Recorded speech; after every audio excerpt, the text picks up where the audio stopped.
Hello, friends. Welcome back to Our World in Focus.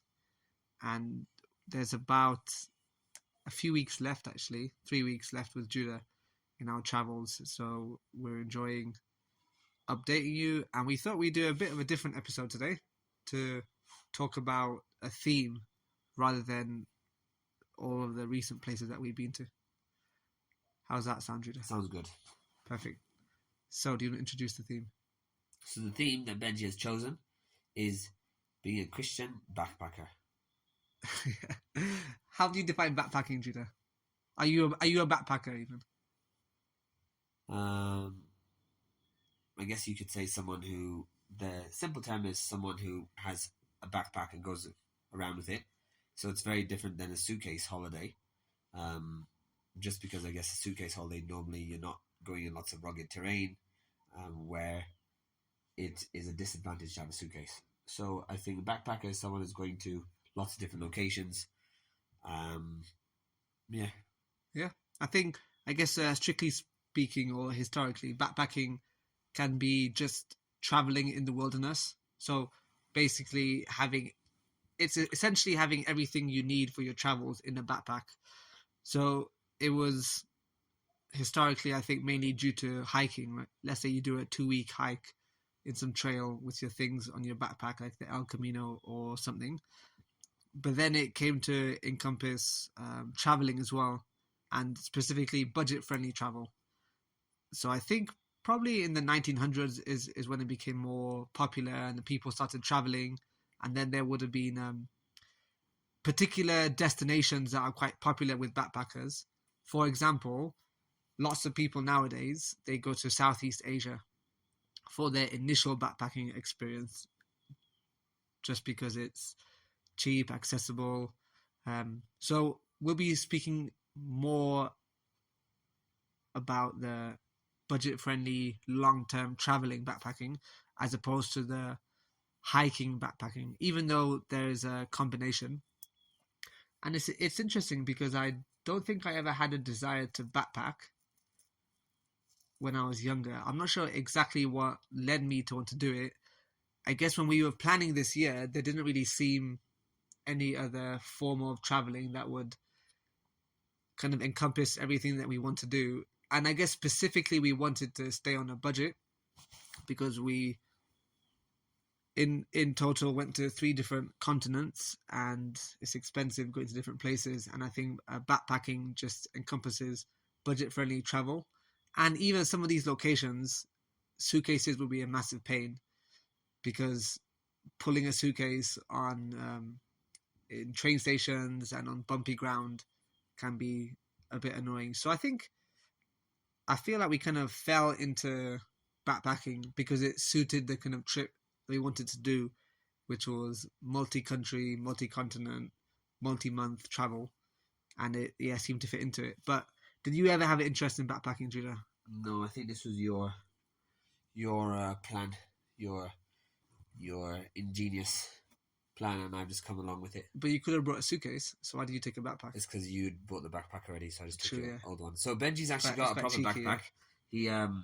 He's known in actually our family as the one who's willing to spend money on items that he likes, and a good decent money. So he bought a backpack for, I don't know what was, Central America or something like that. It was great value. So it was like, shout out to Decathlon. That's like So, all yeah. our so travel Benji belongings. got this green. It's basically just a large green rucksack that's waterproof, and it's got a zip, just a big long zip basically.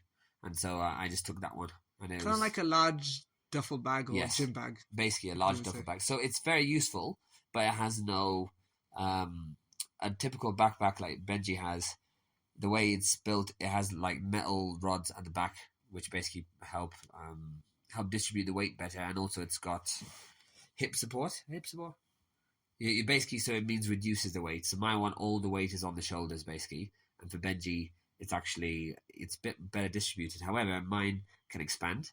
So if I've got loads of stuff, I can just chuck it in, and also my ukulele fits perfectly because I can just chuck it at the top of it. And Benji's, you wouldn't be able to do that. So there's actually different types of backpacks you could take as well, as part of it as well. Yeah.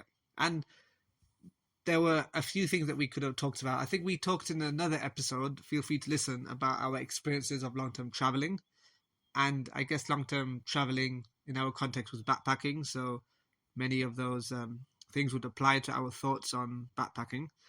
And another theme that I was thinking about speaking about was backpacking as a ethnic minority, or some people say global majority ethnicity, because in our travels, especially long-term backpacking, I don't think we've met anyone that are from kind of Africa or Asian settings. Even when we've been in those settings, right, we haven't really met anyone. I think I met one Tanzanian Indian guy that backpacked through India, but it isn't as common as I would have thought, especially considering that we were in East Africa itself. So that was a theme that maybe if there's interest we could speak about. But the main thing that I feel that we've experienced is backpacking as Christians, and it's an opportunity, I guess, to talk about how our faith has impacted our backpacking or traveling, and also vice versa, how backpacking has impacted our faith. And I feel that you could even call it almost like a spiritual discipline.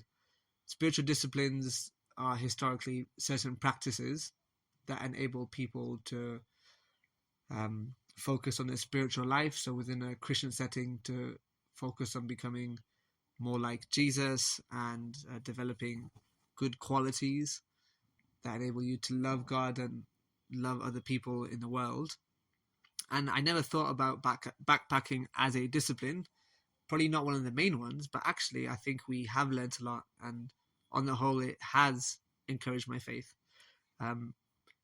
And I guess we have done specifically more of a Christian backpacking, because you can obviously backpack as a Christian, which I feel is different to being a Christian backpacker. If that sounds confusing, it reminds me of a debate or a difference within Christian music. So you can have, I'm really into Christian hip hop. So you can have rappers who are Christians, like NF, who's very popular, that doesn't specifically talk about Christianity. His faith influences his art form. But then there's people like Shylin or Flame or KB or Lecrae, who are Christian rappers in the sense that their music is all overtly Christian.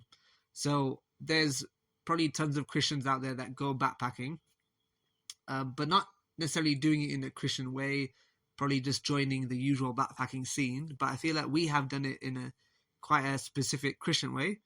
I'm not saying any method is right or wrong, but it has definitely influenced how we've traveled and actually created some really, really cool opportunities for us as we've been backpacking.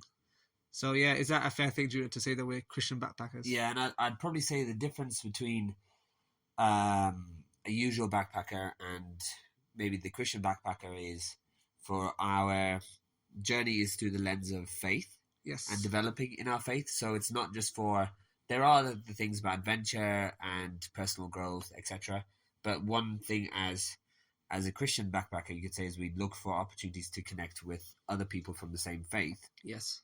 And what that's allowed has been, in many ways, a non-transactional relationship. Yeah. Which you wouldn't be able to even have a sniff at if you didn't go to maybe a religious institution and have that kind of experience. So, for example, in Sikkim, where we were before, you could do a homestay, which was quite popular, and here, especially in the northern parts of India, where you stay with a family basically and you get a family experience, but most of the items they're giving to you, it will pretty much everything has a cost. So if they give you a cup of tea, they're It's like, like oh, you're really 20p. welcome, but the tea costs 20p. So when they ask you, do you want a cup of tea, it's them being hospitable, but also it's them making a bit of money. Or as do you well. want a meal, and that would be £2. Exactly. So you can eat with us, or you can do this kind of thing. Whereas actually, what's been special has been to be able to be in a new city and a new place and attend a church and be invited to the pastor's house or someone's house after church, and really to have special time together because of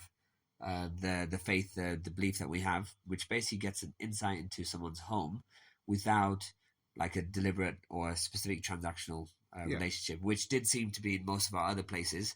That is there, and it does affect how you view the place, because it's obviously people have costs, etc. Yeah, they that they need to meet, but it does whenever there was a bit more of transaction applied, especially as we know foreigners often are fleeced for money in these countries. So it's something that we're aware of. We're just expecting often to pay higher prices in most places. So to be able to have genuine hospitality, and especially when it's other people from the same faith as Christians, that's been really special. And Yeah. that's how in our experience very differs compared to a lot of other people who'll be traveling to India or to these other places. So, for example, when we were in Central America, we were pretty much backpackers, not Christian backpackers, we were backpackers who were Christian because we went to loads of cool places, connected with loads of the backpackers. But if you asked me what the locals were like, I couldn't actually tell you. I don't have an informed opinion because I didn't really speak to many of them. There's a language barrier in some places, in some ways, but also I just didn't. I didn't really get to hear the insight or to have this deep conversations and different things from other locals. Whereas actually by going to different places and different churches and having hospitality afterwards, that's given us a really good slant of going to people's homes, seeing how they live, and having really having cool. these really deep, profound conversations, which you can have and people can have, but you just need the right setting often. Yeah. Which helps. So I think that's what probably differentiates us from the typical backpacker. And also I think that's something that Benji might talk about. But typically, even when I was traveling 10 years ago and I was on my Erasmus, and even now, it's very clear that there's very few people who are non-white backpackers as well. And so I think we're on a journey. As this is more as a backpackers, but we're not the typical mold, you could say, of Europeans generally trying to find themselves through yoga, meditation, etc. In India, I guess. In India as well, Backpacking. but also in other places. So there's a faith element, but also as we're bringing our cultural element with it as well. And so yeah, that's just a little side note as well of how historically backpacking became very popularized in the 1960s and 70s with the hippie movement. But that one there are new groups breaking out, and for example, you can find Facebook groups like Travelers of Color or Women of Color, those kind of groups. But it does feel a bit more of a minority. However, insofar the scene we have seen, particularly in Central America, it was a very white female friendly scene. Yeah. Basically. So now I think there's more backpackers that are female than male. For sure. So I think officially even it's like 60% female, 40% male, or even 70-30. So it is very interesting that an activity that would have been traditionally male friendly, fair play to ladies being quite brave and perhaps stepping out to some places, like for example in India. Just the reality is, for solo female travelers, it just isn't as safe, and there's many parts of the world like that. But within established backpacking routes, there's kind of like safety in numbers, and most of the people that we met were female. So yeah, that was quite interesting how the demographic has definitely shifted. I'm not sure whether it's in the last 10 to 20 years. And I guess it raises lots of interesting questions about how males are doing in society in general, which is probably a whole separate podcast. But I think traveling really is something that can teach you so much. You can learn a lot. So the fact that if there's any demographic that's traveling more, then I think, they're doing really well, which is nice to hear about it. But I think, as Judah said, one of the biggest benefits of being a Christian backpacker has been connecting with locals in a very genuine, deep way. I mean, there's multiple stories that we could share, but I think definitely that time when we went in Sikkim was so cool because we went to this Nepali house church and they invited us after for food, and it was just really cool. And I'll have to check my journal, but I don't know how many churches I'll have been to in all the countries that we've been to, but yeah, tons of different churches, all different denominations, and all different forms of practicing, and sometimes the welcome hasn't been that great and maybe been a bit disheartening, but many times as well it's led to very special experiences. And we've realized, especially the smaller churches or house churches or smaller settings, are really beautiful because you have a chance to often share food and connect. So I'd encourage any Christians that are listening or people of other faiths, if you're traveling and there's a local temple, but especially for churches, then go along. Even when we've been in Europe, like when we visited my friends in the Netherlands that I met in Guatemala, we even went to a church there, and we actually went for lunch after with some people, connected to them. We're still a little bit in contact with them, and even when we went to Spain, we went to Alicante.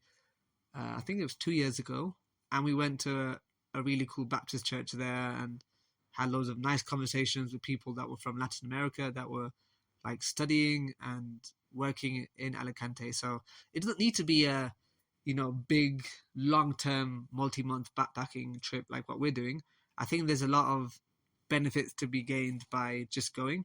Even if you might never attend that church again, it's something that separates your week, and actually it's a chance to meet locals. You can ask them questions. There's many people that I've met where I've asked their practical advice.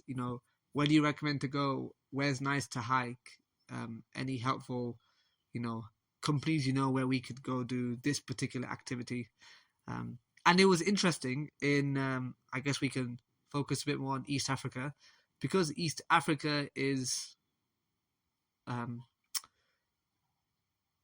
officially, or is it officially, or like majority wise, most people there are Christians in the countries that we went to. I think Kenya's like 80% Christian on paper. Tanzania, I think 50-60%. Uganda, maybe 60%.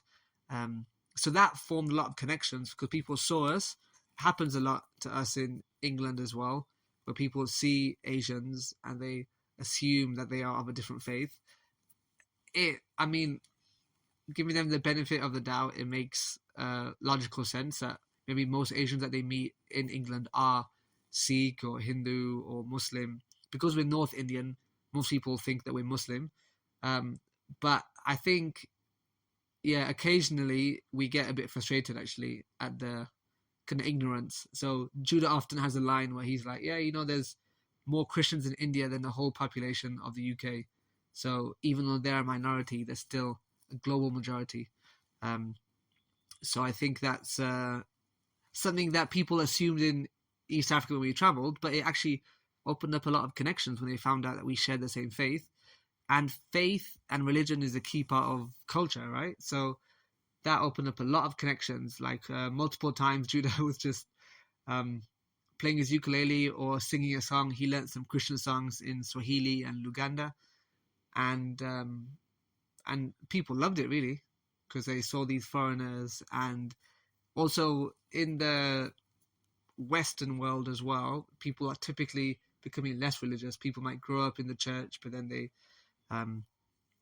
go to university or just become an adult, and then they stop following the faith. It's a very, very common pattern, and there's loads of theories about why that happens. But actually, people that are from the non-Western world in these countries that we're visiting, it's really cool that faith is a very big element actually. So like churches were thriving really, whereas if you go to many kind of small towns and villages in England, there's loads of beautiful churches, but inside might be a small congregation.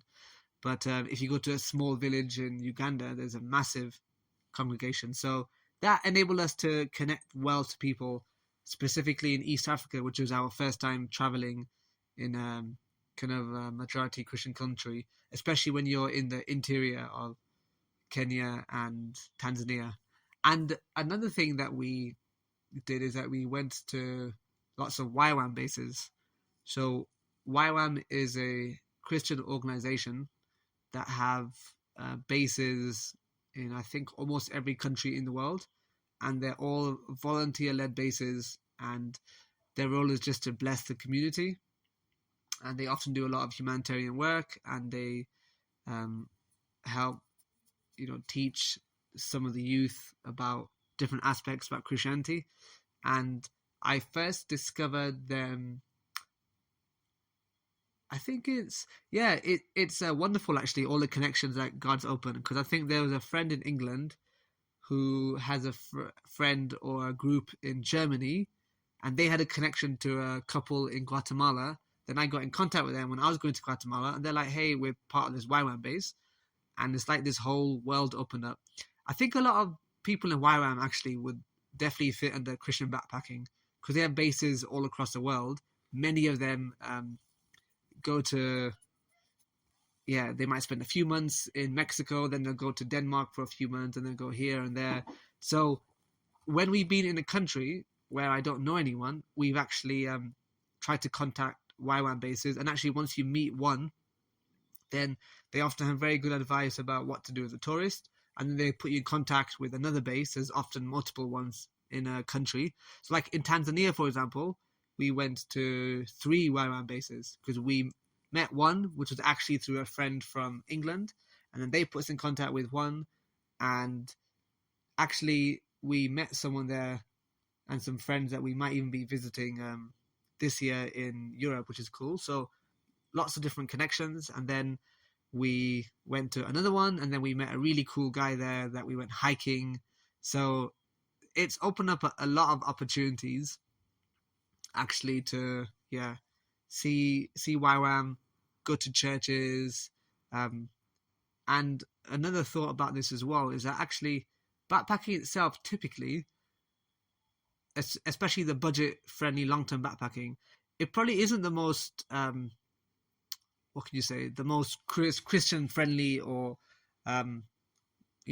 morally perfect activity. To be honest, I think in many places, lots of young people go, and there's no kind of parental oversight, and also you're in countries where there's not as much kind of health and safety and constriction, and people are exploring. So there's actually like a very big culture of like partying and drinking, especially in some of these scenes, like in Central America and Southeast Asia as well.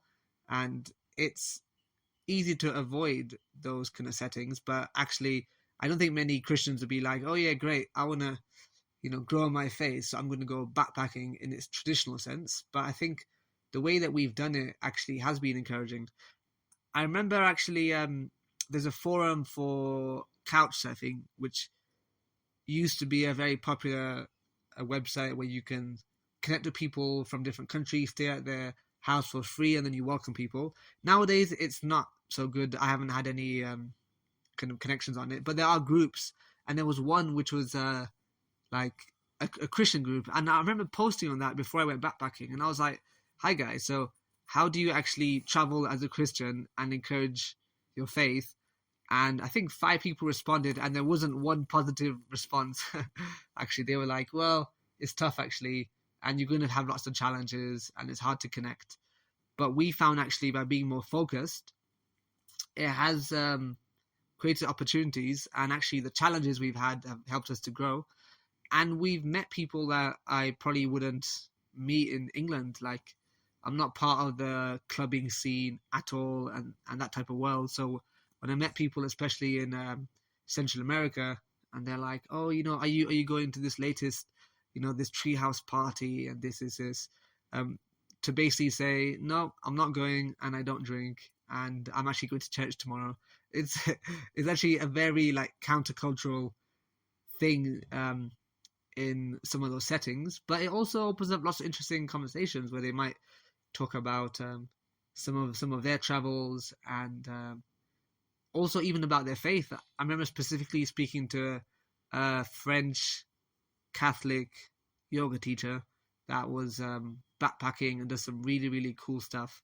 So it led to cool conversations, and actually it's helpful to meet people like that, because I think sometimes when you're in England in a faith community, you can get in your own little bubble where you don't interact with people of very diverse thoughts. And another kind of trope of backpacking, which I think is kind of true as well, that people are trying to find themselves and discover their identity, especially in like the early 20s scene. So you can have some really interesting conversations, and we've had lots of opportunities to study the Bible with people and just have kind of faith-based conversations. So yeah, those are some of my reflections about specifically being a Christian backpacker.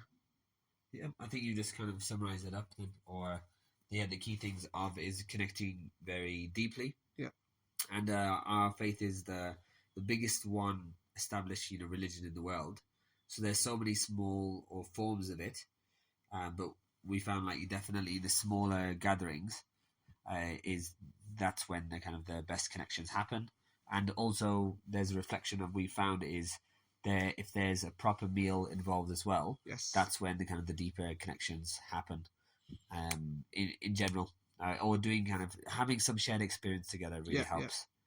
Yeah. And the second thing is, I guess, is what people would call networking, but I would say making connections. Yeah. So, for example, with the place we went to in Sikkim, that was a friend of a friend of a friend of a friend that we'd met once in Calcutta. We'd met once in Calcutta, and he said, "I've got a friend who's in the area." She contacted another pastor. The pastor contacted another pastor, and we went to that church basically, and had a really special time.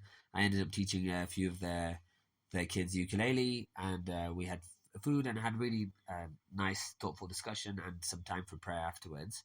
So I think there's the fact of making connections with other people who are, on the most part, really happy to go out their way to support you and be kind to you. Because there's a common faith. Because there is especially a big commonality, and that's what we found particularly when we were in East Africa, and there's a service people who are like the waiters, the waitresses, the people managing the hotel or hostel, and there's us, which are viewed as the rich foreigners, and there's a massive chasm. And even when we attend churches, you may say, okay, we have the same faith, but there's still a massive difference in experience, which is actually a bit hard to sometimes have more than a basic conversation sometimes. So something about having food or it seems to kind of break down the barriers and allow you to have a genuine conversation with people to discuss about culture and faith. And so that's been really special because of how the Christian faith is a global culture basically, and by that is like everyone will practice it out in their own way in their context, but it's been very Western influenced. But yeah, people will do certain things such as communion or such as prayer, sung worship, and Bible study, which is a commonality generally across all Christians basically. And so that's been a really powerful thing to do with other Christians and basically connect on that level. So I think making connections has been one thing. Is a really, really key thing of it. Yeah, and I think so that was focusing more on what it's been like in the backpacking scene, but also from a Christian perspective, I'd say that it definitely has challenged and helped my faith, because there's something actually very freeing and humbling and challenging about living for a few months with just a backpack to your name. Obviously, when you go into hostels and stuff, they have the key things, but actually, I never would have thought of myself as someone who would, be happy with that. But I've noticed that humans are just very, very adaptable, and we can learn. And actually, there's a key part of many belief systems, and definitely within Christianity, a lot of the early church and the disciples and Jesus, they actually practice simplicity, or it's also known as minimalism in perhaps the mainstream world. But what better way to practice simplicity than to just take a backpack and head out for a few months? And it doesn't even have to be for a few months, even just for a few weeks as well. That's been a test where you realize actually you don't need so much stuff, and a lot of distractions are gone, and you're much more mobile, so you can take opportunities. Like actually when Judah said about connections, it's one of those cool things about traveling where you hear a lot where people are like traveling and they're on a bus and then they meet someone and then they invite them to the house and they meet locals, and I feel that we've had a lot of those experiences, but it's been primarily through the Christian sphere, which has been very encouraging for us, because traveling is difficult. And I think when we recorded that long-term traveling episode a few months or weeks ago, we were a bit more frustrated. And I think just to have someone, just warmly welcome you and even just feed you is such a blessing. And I remember how like happy Judah and I were in Costa Rica when we were at a Christian base and we were given an opportunity to do free laundry. That was at a Christian base, and that kindness was really cool, and we were so happy because everywhere else we were charged so much and having to pay money for laundry. So that was a really cool experience to have people show kindness to us. So yeah, the kind of minimalism, simplicity, and also just having to rely on God a lot more, and that's how faith is tested. Because if you can see everything ahead of you, then you don't need to exercise faith. Your faith doesn't grow, and life, of course, itself shows lots of different challenges. But when there's you miss your train or something happens or you get ill and you're on a overnight train but you've just been vomiting the whole day before, and when you're in a rough place you do reach out more to God. It's a shame. I mean, like, I wish when times are good people would seek God in the same way, but if you look at multiple faiths and belief systems that both believe in God or even don't believe in God, like Stoicism, it's the challenges that actually force you to grow and enable you to grow. And that's a key aspect of Christianity also. And that's been something that definitely I've experienced while traveling, having multiple situations that I felt very uncomfortable or challenging and stressful. And, you can escape into the challenges, or what we're learning is to actually give it to God, to pray. And every single time we've had what we needed, we've got better, or we've just had kindness where people have gone above and beyond to actually be kind to us. And the other thing as well that's helped us with our faith, like we said, going to different churches and seeing different ways of practicing and realizing, how global the church is, and so many helpful practices actually. So even the way that I pray, I feel has been influenced by some of my different practices and things that I've read and the churches I've visited. And it's also given Judah and I a chance to, I guess, get good habits and disciplines, to get some good spiritual disciplines. So we've been doing this course together called Practicing the Way, and that's a course that our church are doing in England, and that's been so cool to do, where you basically look at some of these I guess ancient spiritual disciplines and practices that Christians did throughout history, and you're learning how to integrate it into a busy Western life. And we've actually had a lot of time to do it and to focus on that. So I'd say on the whole, traveling has been challenging for our faith. And when you're always on the move and haven't got close community, that can be tough. But it has made us rely more on God, and it's enabled us to have, I guess, a form of travel that really has helped us to connect to locals and to different cultures. Yeah, so thanks very much for listening, and we look forward to sharing more of our insights with you on next episode.